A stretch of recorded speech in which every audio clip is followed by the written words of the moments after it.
केड़े माईअ जे लाल के खुट्टी खयो जे जान खाने जे भाउ जी बेइज्जती कई आहे। मां चवां थी ज़बान संभाले ॻाल्हाए। गरीब हारीअ जी न्याणी जा तो अञा ताईं हथ न आहिनि ॾिठा। हिन पूरे तर में ॾाका पैदा करे छॾियो।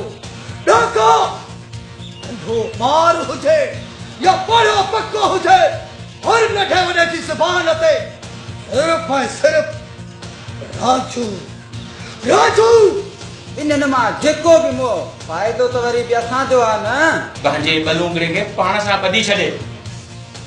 ही त पोइ छॾियो दिमाग़ न त जेल जी हवा खारायां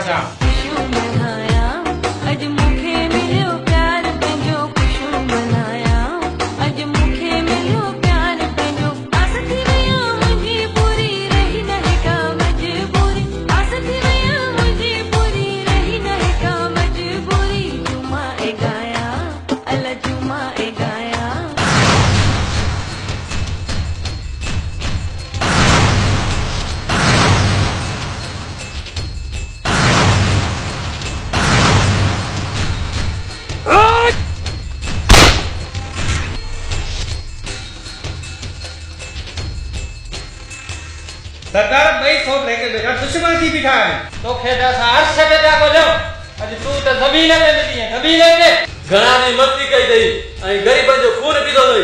ये समझदा तेरे जिंदगी ते लीक दे भाई मौत की लीक सारंग खान के मारण जे लाइ माण्हू वटि ॿ इनाम हुजनि। ॿ वञा ॿार जॾहिं ताक़त कई न तने ॾाढो अचजाए।